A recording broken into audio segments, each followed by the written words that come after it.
Here in Key West, we were out before it was in. In this open and inclusive paradise, you can be yourself, make new friends, and savor our live and let live vibe. With LGBTQ plus friendly accommodations, our legendary nightlife, and year-round activities and events, it's always a good time to come as you are. Key West, close to perfect, far from normal. How to have fun anytime, anywhere. Step 1. Go to ChumbaCasino.com. ChumbaCasino.com. Got it. Step 2. Collect your welcome bonus. Come to Papa welcome bonus. Step 3. Play hundreds of casino-style games for free. That's a lot of games. All for free? Step 4. Unleash your excitement. Woohoo! Chumba Casino has been delivering thrills for over a decade. So claim your free welcome bonus now and live the Chumba life. Visit ChumbaCasino.com. No purchase necessary. VGW Group. Void where prohibited by law. 21 plus. Terms and conditions apply.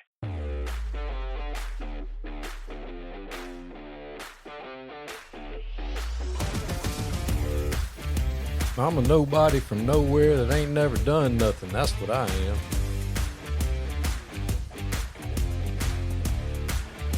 An old head. These young coaches, I tell you what, I can't figure these jokers out. They got a backpack on and tight something. I don't know what they're doing. They're getting on my nerves, I can tell you that.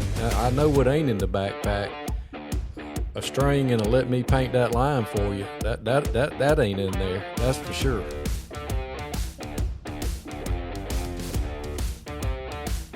I had a kid the other day. He said, "Hey, Coach, didn't Christopher Columbus write the Pledge of Allegiance?" I said, "He sure did. He also played quarterback for the 1985 Chicago Bears." He said, "Bet." That happened.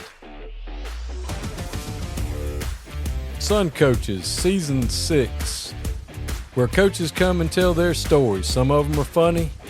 Some of them is going to help you in your coaching journey. Not everybody has a funny story, but everybody has a story. Hope you enjoy Sun Coaches, brought to you by Titan Sensor.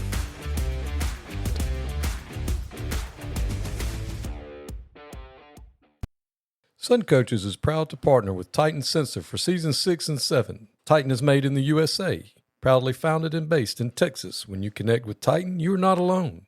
You can collaborate and share templates with other coaches across the country to build reports and foster competition. Used by programs such as State 6A Georgia State champion Grayson High School, Titan can tailor a package to fit your needs. The eye in the sky never lies. Improve your team's performance with Titan. Welcome to Sun Coaches Podcast, Season 6, and I am delighted to be joined by the head coach at Social Circle, Coach Rob Patton. Thanks for being on with me. Thank you for having me, Coach. Well, Coach, tell us where you grew up and went to high school.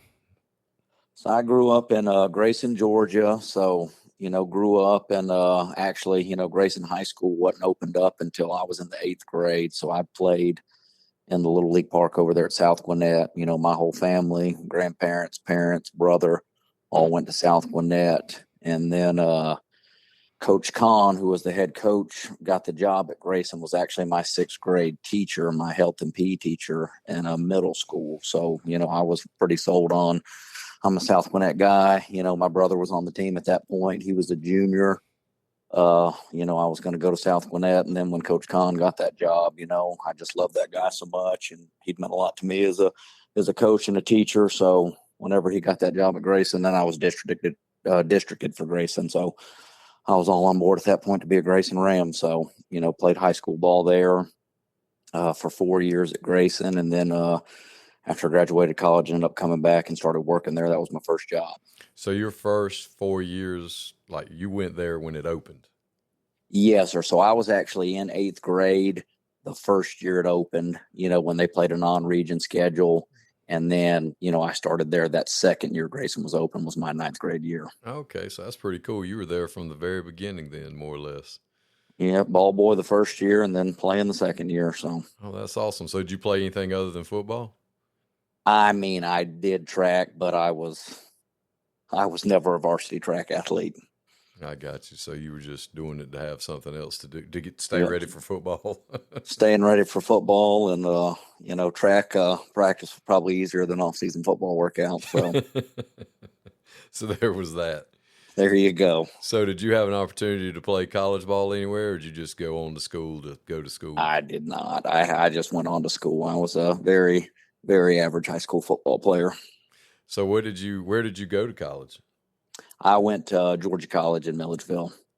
And did you always know you were going to teach and coach, or did you go to school to do something else and wander off into the wrong line? I knew I wanted to coach. My original plan going in was to get an accounting degree and then, be a lay coach. And then after that, first year of college, I was like, no, this isn't it. I just need to get into it full time. So switched that major then and didn't look back. Awesome. So your first job out of college was at Grayson?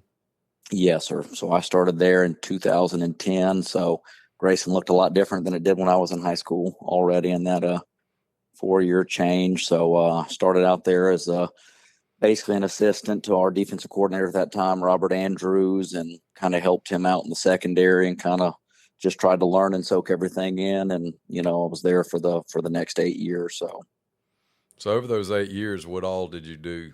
I mean, like, what were all of your positions and responsibilities and things like that? You started out, helping at the lower levels. What all did you, as you moved up, what did you do?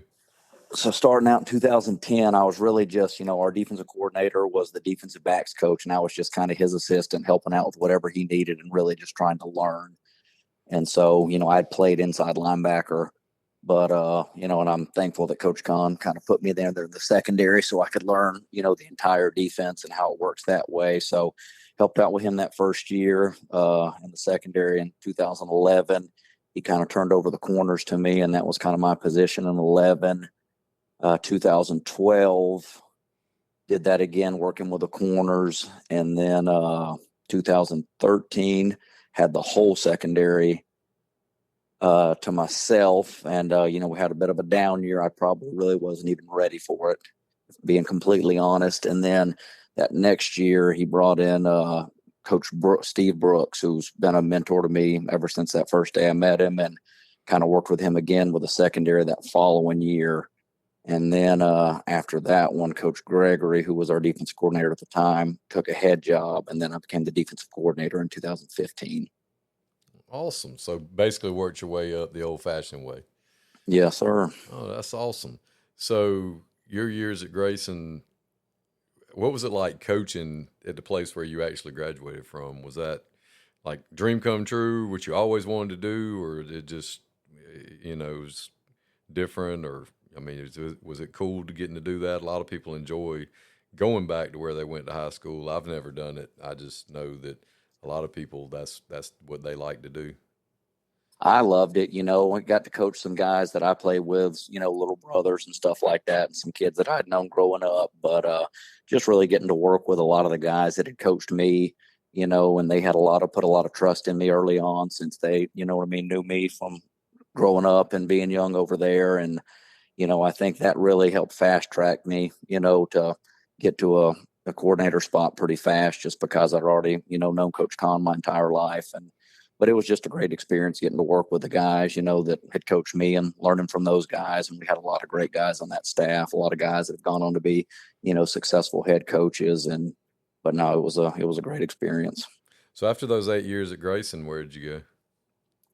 So I was there, I guess, 15, 16, and 17. I was the defensive coordinator. So my first 3 years there as defensive coordinator, we had a different head coach every year. So we had Coach Conn. I was there for his last year in 15 before he went to Clemson, and then got to work for Coach Heron there in 16 during that state championship year, and then for Coach Honeycutt in 17. And after that, Coach Gregory, who was another guy that's been a huge mentor to me since I got into coaching. He'd been our defensive line coach when I first got there, and I replaced him when he left. He was our defensive coordinator before I was, and he had taken the job at Collins Hill. And I went there in 18 and 19. So I was there with him at Collins Hill for 2 years. Oh, so that's pretty awesome. So you just stayed with the same group, more or less. Yeah, sir. Stayed with that same little tree. Yeah, I worked for Michael Pollock at Americas. I was his defensive coordinator when he was the head coach at Americas, and I know he was on that staff with Coach Heron. He's a great dude. Good, really good football coach. Very intelligent guy, and Now he's out with Prime. That's That's crazy. right. Now he's getting on out there in Colorado. Yeah, when he got promoted this past off season, he was like, "Hey, Lamb, I finally have a job where I can give you your dream job." And I was like, "Really? What's that?" And he was like, "The JV left-footed kicking coach." And I was like, "Sweet." Oh, goodness. That's a funny dude. He's always, we've always kind of kept up with each other and good friends and stuff like that. So that's cool every time I get to reach out and talk to him. And I know he was up there, and I'd had Coach Herron on during the Legend Series, and Cut's a good friend of mine too. So all those guys are great guys. And I was supposed to have Coach Gregory on, and we had like a really bad storm come through, and we had one night, like when we had it scheduled or whatever, and I've had to reschedule it with him. We just haven't been able to meet back up to redo the podcast, but I'm going. Tyler Reddick here from 2311 Racing. Victory Lane? Yeah, it's even better with Chumba by my side. Race to ChumbaCasino.com. Let's Chumba.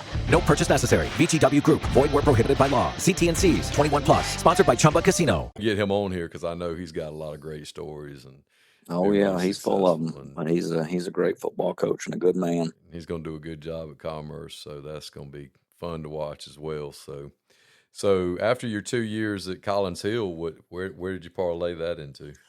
So that's when I got on at Social Circle. So I started at Social Circle the first week of March in 2020. So I was there for COVID. 5 days. And yes, sir. I was there for 5 days, Monday through Friday. And then they shut the school down and didn't see everybody till midway through the summer. Sweet. So that was awesome. definitely a unique experience as a first-time head coach. But I mean, I'll be honest with you, we had a newborn baby at the time, so got to spend a lot of time at home. And, we were kind of behind getting in over there at Social Circle, but I like to think the pandemic kind of set everybody else back a little bit to kind of help us catch up. So, well, everything works out. I mean, you got to spend time at home with the baby and with your wife. And, like you said, everybody was in the same boat. Right. So, I mean, it wasn't like, you were the only ones being affected. So no doubt. So that makes it a little bit easier to deal with. And Social Circle's a very unique situation. I remember back in the 90s when I was coaching at Aquinas, we used to play Social Circle, and they were, city school and real small school back then. And the growth has really gone out toward y'all's way now. It's making its way out there. They're building that new, they've got a few data centers out here with Facebook, but it's starting to take off with the industry. That rib implant's supposed to be getting built, so that'll probably bring a lot more people out this way. But, we're still sitting there in that right above, right under 600, with our enrollment. So we're in single A Division I, but, been in, Gwinnett County and big schools my entire career, but I really enjoy being in a smaller, smaller town, smaller environment. So it's been a great move for me and my family. So when you came in and took over as the head coach, and they hadn't really been traditionally very successful, what did you come in and sell as your program, your values, what your vision was for the football program at Social Circle? Our biggest thing was, and we've talked about it, we hadn't changed our core values in the last 6 years. It was just, focus on what we can do. We didn't talk about wins and losses, didn't talk about championships at the beginning, just talked about every day in the weight room, starting out there, getting better, getting stronger, getting mentally tougher, physically tougher. And then every day at practice, just, I know it's cliche, but just whatever we're working on, those same fundamentals, just focus on it and get better. And so, each year we've made a little bit of step right there in the right direction. So now I think we've got it to where, we've got a team full of kids that are bought in and believe in what we're doing. So it's been fun to be a part of. So would you say the weight room was the first thing you decided you need to go in and definitely make sure you sell them on that? Definitely. So our strength coach, he actually came with me from Collins Hill. His name's Nate Etheridge, and he'd moved down. He started at Collins Hill the same year I did. And he'd been a head wrestling coach in Michigan and a defensive coordinator at a small school about the same size as Social Circle. And so, he was the head wrestling coach at Collins Hill, and he, thankfully came out there to Social Circle with me, and he's run our weight room ever since we've been there and has done a phenomenal job because, it was one of those things. We got there for that first workout after COVID, and I'll be honest with you, we had had 2 kids that could bench press 135 at that point. And one of them was his son that came over with us. So, had a long way to go, but I mean, our kids have, they bought in. We've got tough kids, it's just about pushing them daily, and, it's been fun watching them grow. So how many coaches were you able to bring with you that first time? That first year I was able to bring in Coach Etheridge. He was our strength coach and defensive coordinator. I brought in a guy that had worked with a mentor of mine, a guy that had worked with Steve Brooks, and his name was Jimmy Jarrett. He'd been the OC at Loganville, and he was with us for the first 4 years. He actually retired the year before last, but did a phenomenal job for us. And then, so those were the guys we brought in. I had a few other lay coaches come with me. Randy Hall, I don't know if you've ever worked with him, but he's been all over the place. And he came with us over from Collins Hill, another guy that's been a great mentor to me. And also Coach Jarrett's son, AJ Jarrett, and he'd been a GA on staff at Auburn under Malzahn, and he was a really good football coach.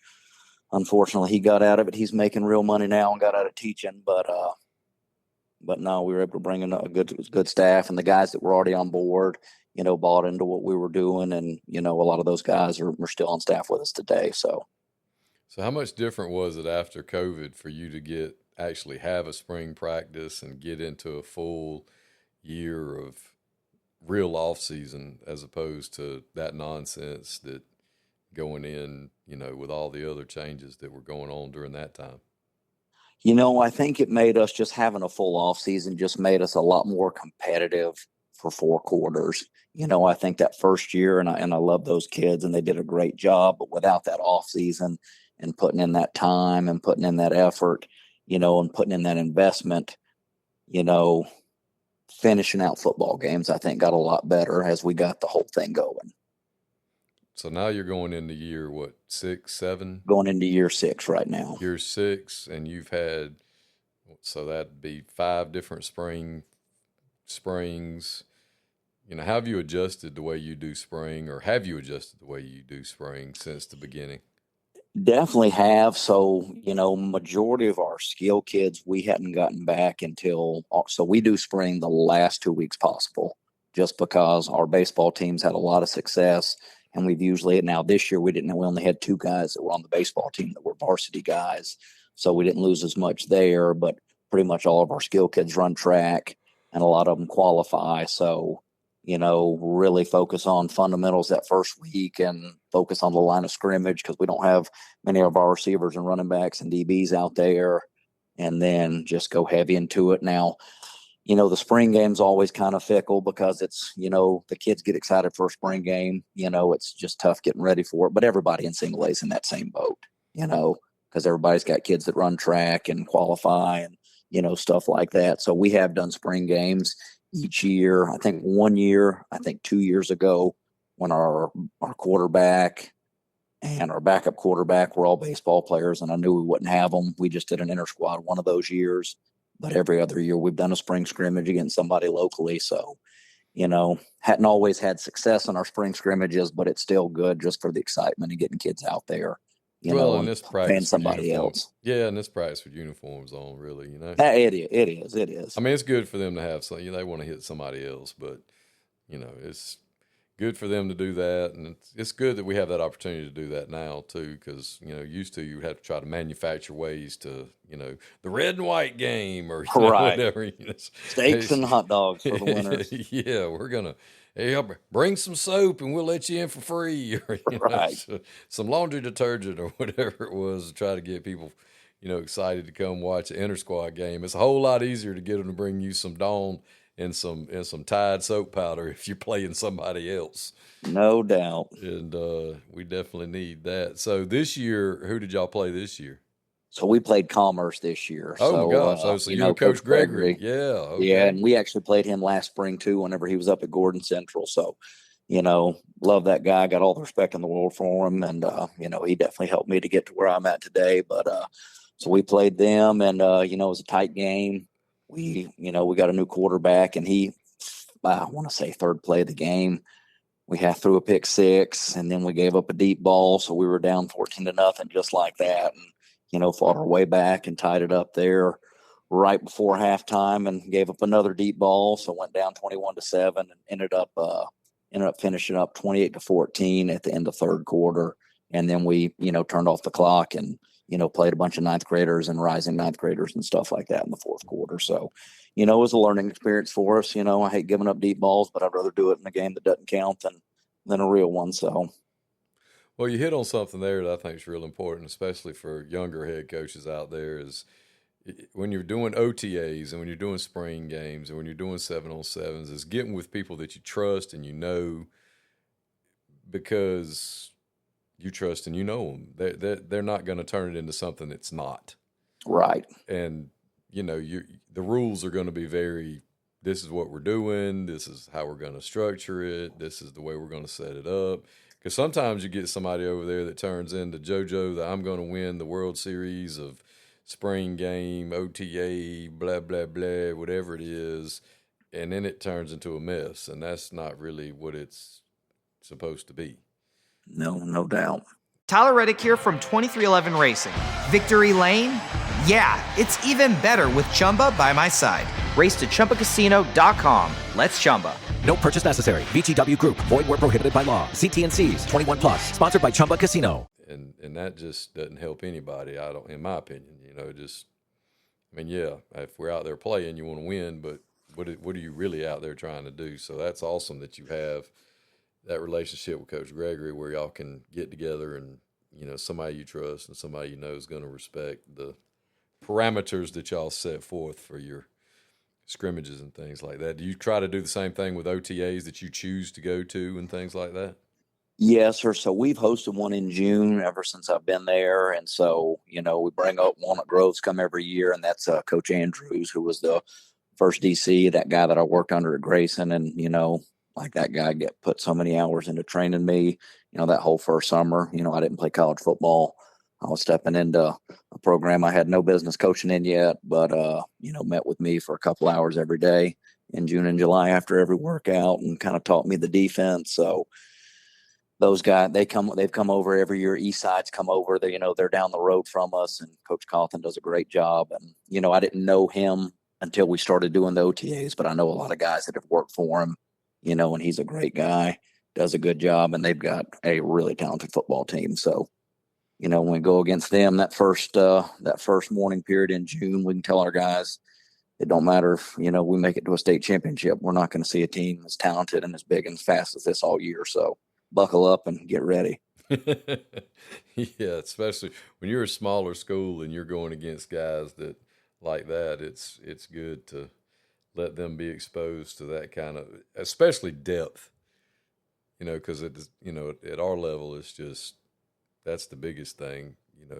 You got some dudes, you got some players, but they probably got 30 of them. You got there's a little different in that second dude. Yeah, you got that second dude is like, I will fire you and put you on the sideline, but stay real close because I'm probably putting you right back out. Don't go too far. Yeah, don't go sit down on the bench. Yeah, I told one of mine today. I said, "Hey man, I will fire you. Now I'm probably going to rehire you very quickly, but I will make you come stand by me for a little bit." But I talked to another coach earlier on, and he was just talking about the difference in depth of, and you play some of the bigger schools, and you've coached at the bigger schools where they run 11 out on offense, 11 out on defense, a completely different 11 out on special teams, and then they're 2 deep or 3 deep at every, one of those units. And, we're out here going, hey man, when you get tired, we might take you off an extra point. That's right. We'll just move you from the back and kickoff return to the front line. So. Yeah. But you're staying out there. Yeah, you're not coming off the field. Why do I have to condition so much in the summer, Coach? We got to get you in shape, baby. You ain't coming off the field. No doubt. And kids these days, they don't, I mean, our kids do. Your kids do. The smaller schools, they get it because, kids may say they don't want to come off the field, but then they get out there and they're like, man, I'm tired. Oh, yeah. Tapping their helmet. Nah, What's wrong with you? You can't come out. Definitely say we picked up the conditioning a lot more year 2. I definitely underestimated that and made that mistake year 1. It's a different ball game, not rotating those same 11 back and forth except for the quarterback. So, well, kind of segueing into the summer, what are some things that you transitioned and changed over the 6 years the way you do summer? I know, like, we stay on the traditional Monday, Tuesday, Wednesday, Thursday model. I've heard people are going to the Tuesday, Wednesday, Thursday deal. Some people still in June just do 3 days a week. How do you guys do it at Social Circle? we do it 3 days a week in June, and then we go to 4 in July. So in June, we go Monday, Wednesday, Thursday, and then try and give them, every Friday off. We've got one ninth grade 7-on-7, which really for us is a JV 7-on-7 in June. But outside of that, our varsity guys have all Friday, Saturday, Sunday off. We got so many kids that play basketball all weekend or baseball tournaments all weekend. We've got a big wrestling program, so they wrestle at night during the week. So we pretty much do everything 8 to 11 in the morning in June. Occasionally on Wednesdays, we'll have some local teams come over and we'll throw in the morning, right after workouts. But we keep afternoons and evenings and weekends open for them to do everything, because we've got, they're getting pulled in so many different directions during that month. And then once July hits, we go to football season. We start going Monday through Thursday. Absolutely. Well, what were some of the challenges of stepping into the head coach? And besides COVID, let's skip that part. But what were just some things that transitioning into being a head coach the X's and O's part's pretty easy. What were some of the other things that maybe you were like, oh man, this is not at all what I expected? Was there anything that you were ill prepared for, or it wasn't exactly what you thought it was going to be, or did all of the mentors you had do a pretty good job of getting you ready for everything that happened? Now, I know that's kind of not a fair question, because you're never really ready. A lot of the stuff you can't be ready. You have to do it to be able to do it. But, what are some of the challenging things you've had to deal with making that transition from coordinator to being the one in the big chair? One of the biggest ones early on was just learning how to share athletes, because we had so many kids at a big 7A school. We'd have a few kids that would run track and a couple that would play basketball, but the majority of our kids were, football year round kind of guys. And so getting used to that side of it, and, not worried about having the entire offense and defensive end for that, first week of 7-on-7 at UGA or wherever in June. That really doesn't matter in the grand scheme of things. We just want to see our kids compete. So really just dialing back on that end, just because we've got so many kids that are doing different sports. And I love them playing different sports. I really do. I think it puts them, especially doing a sport that they're not as good at, to where they do have to go through that adversity factor, and build that mental toughness. But, there's probably only a handful of kids on our team that are just football only. The majority of them are 2-sport, and a lot of them are still 3-sport. So that was a big part. And then just getting into scheduling, that was a big one, because, we had a few years where we only had a 4-team region. So trying to fill out that big schedule part, learning about reclassification, that really was never a big deal in Gwinnett, because it was either you're going to face this handful of teams, or you're going to face that one, versus, feels like every 2 years we got to complete a new region since I've been at Social Circle. So, things that you don't think of, but, luckily I've got a great group of guys that, are a phone call away and can always give great advice and help me out. So. Yeah, I remember in the early 2000s, I was at Lithia Springs, and we had a really, really good basketball team, a great basketball coach. And I remember going to the first basketball game, and I was like, good Lord, who are these kids? Where did they come from? And why have I never seen them on the football field? And they're like, well, they're basketball players. And I'm like, yeah, and we might have had 1 or 2 kids that played football that played basketball. But there was a bunch of those kids. They were 6'5", 6'6", 6'7". They were like dude basketball players. And I was like, where did these guys come from? And it was just, it was a big school, and I was in the gym all day, and those kids just didn't have PE. They were taking academic classes. And I was like, And I taught 10th grade. I had health, so I had 10th graders pretty much all day. I was like, man, these dudes, we can't get them on a football field. And they're like, Coach, they are real basketball players. And I was like, man, please, these jokers right here. And I mean, I was from South Georgia. I wasn't used to, I was used to everybody playing everything, regardless of the size of the school. Right. And I couldn't imagine. I've told people this a million times. I couldn't imagine being at Collins Hill where y'all got 3,000-4,000 kids at a school. I'm like, that blows my mind being at places that are that big. And I imagine, that is weird, going from somewhere that massive to somewhere where, and you've probably had to explain this to people too. You probably don't know all 600 kids at your school, but you probably recognize most of their faces. No, the majority of them. Definitely more than at a bigger school. So now, luckily for us, our AD does Coach Hargrove. He does a great job of kind of emphasizing and pushing kids to play multiple sports. And we had a lot of luck, especially those first 2 years I was there. We had a really good basketball team that made a couple of deep runs, and we were able to get a few of those kids out that made a huge difference for us in football. So getting out, throughout all of our sports, wrestling, basketball, baseball, everybody does a good job of sharing the athletes. So that's been a big boost for us. We all have definitely been trending upward football wise over the last several years, getting better every year. Is that pretty much what you expected? I mean, because like you said, you started ground zero, you had two guys that could bench press 135 pounds, and now you guys are perennial playoff contenders and getting deeper and deeper in the playoffs. I mean, is that pretty much how you envision this thing going? Yes, sir. I think, and I mean, you've been in a bunch of small schools before, I think there's, we have classes where it's like, this group is special, you know what I mean, across the board. And then we got some classes that have, a couple good skill kids, but might only have one lineman in the class. And then we got a lineman or a class that's got 5 or 6 linemen, but doesn't have many skill kids. So it's just, just getting that buy-in from all of them and, just working those pieces where, hey, we gotta put a freshman in there. We got to play these sophomores and, but I think if we can continue to get the kids out from within the school, I think we can continue to be competitive and keep getting better. So. Yeah, I think some of the best coaches that you ever find are the guys that coach in the smaller classifications because what you got is what you got.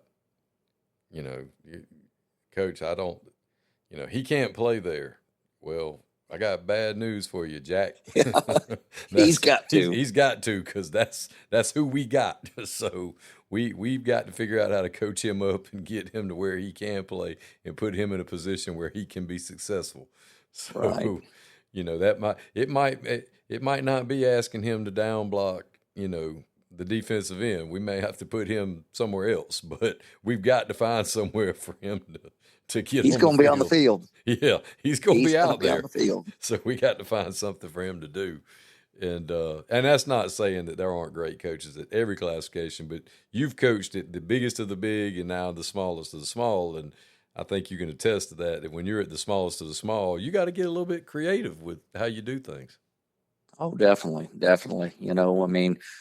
Even on special teams and stuff like that to where, you don't have that group of kids that are just right there about to be, that are going to be your guys next year. So you got to find a way to get those guys in shape and, just maneuver around that chart and try and put them in the best spot to be successful. So, but I really enjoy it. And, I really like and I get frustrated during the week, we might have 1 week we're facing the single wing, the next week the wing tee, then the spread, then the spread option, back to the single wing. And, we might go 7 weeks where we don't do a 7-on-7 period on defense, Yeah.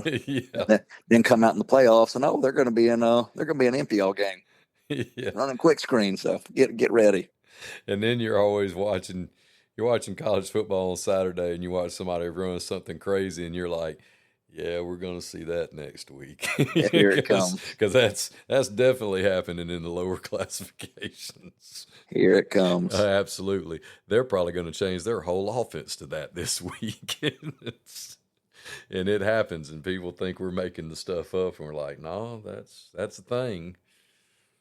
It's absolutely a thing. But So what are you looking at this year, Coach? How do the Indians look this year up there at Social Circle? Them Redskins. Oh yeah, the Redskins. But yeah, I mean, we've got a lot of linemen coming back, so I think that'll be our strength. And then I think we've got some kids that are some skill kids that are going to be very talented. We just gotta mature and gotta grow up there. So put a big emphasis on that. Luckily in the summer with just helmets on, you can put a big emphasis on that. But I'm excited to see how our line of scrimmage does next week in padded camp when we go against some bigger schools and compete against some guys with a lot of size and a lot of speed. But I'm excited about our chances for this year. Well, what's your region look like now? You said it changes a lot. Who all's in y'all's region now?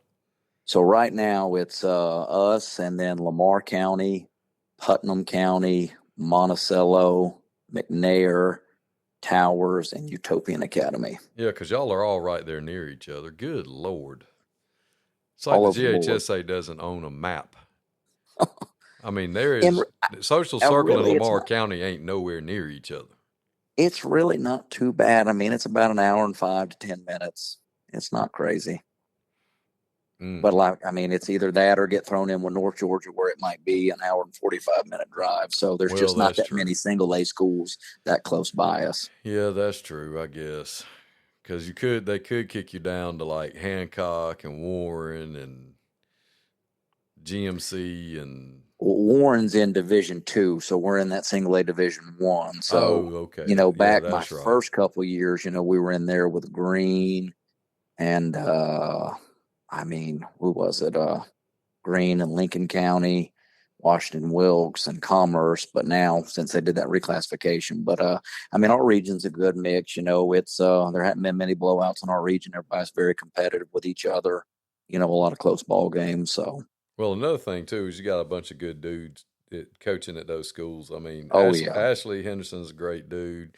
He is. Etheridge at Lamar County is a great dude. I mean, the guys that you're having to deal with in your region are good dudes. So that makes it a great region, good people to deal with. And I mean, you want to cave their heads in when you play them on Friday nights. No doubt. They're good people. I mean, they are. They've been great guys to work with. So that's awesome. So what are some things about, since you've over the past 6 years, you're starting to become a wily veteran head coach now and one of the elder statesmen of your region. What are some of the things you've noticed that have changed over the past 6 years with high school football that you're not the biggest fan of, or things you like, or just things that have changed that you're like, okay, this could be different? I mean, everybody's going to talk. The transfer thing hasn't really affected us very much. I know that's a big problem in a lot of areas. We got a lot of kids whose parents went to Social Circle, grandparents went to Social Circle, great grandparents went there.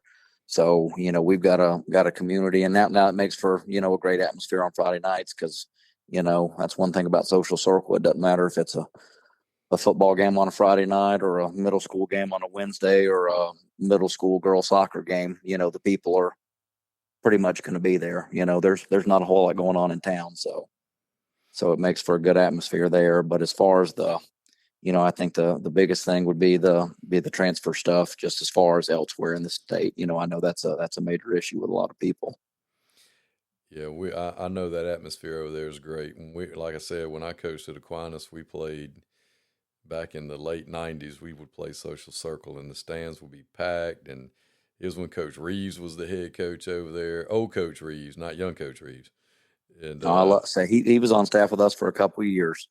Yeah, and Coach Reeves would be up there, wearing his boots, and there'd be people up there in the stands. I mean, it'd be packed, and two of the most vicious hits I ever saw was in the same game. They were both on punts, and the Social Circle guy got the better end of it because, I mean, we wiped out the guy from Social Circle, and everybody was, ooh. Well, when it was time for Social Circle to punt to Aquinas, they hit that child so hard, he walked off to the Social Circle sideline, and they felt so sorry for him, they just let him stay over there until he didn't know where he got. Give him back eyes. He got knocked out. It was awful. And, I mean, everybody was, it was one of those, ooh, it was bad. And I was filming. I was up in the press box and with a camcorder. That's how long ago that was. But man, there was some licks passed in those games. I remember I coached baseball too, so we go to the baseball games, and that place, the baseball park would be packed too. I mean, Chad Kitchens was the baseball coach back then, and it would be, man, there'd be people up and down the side of the fence watching baseball games, and old timers and mamas and daddies from everywhere, just very supportive of that program, that community. It was pretty neat. And there was a cool place to eat there too, the Blue Willow Inn, I think it was called. Oh, yeah. It's supposed to be opening back up. I hadn't seen it open up yet, though, so just waiting on it. Oh, it's been closed? Yes, sir. So it closed down, I think, right around the pandemic. Oh, man, that place was fantastic. That was a great place to eat. Man, that's awesome. Well, Coach, I sure do appreciate you coming on and sharing your story with us, and the journey that you've taken from starting out as the second class at Grayson and working your way up from being a assistant secondary coach all the way up to being a head coach. And I can't wait to see what the Redskins have going for them. You definitely have that program moving up and every year getting better. And I sure do appreciate you coming on and sharing your story. Yes, sir. Thank you for having me, Coach. Thanks, Coach.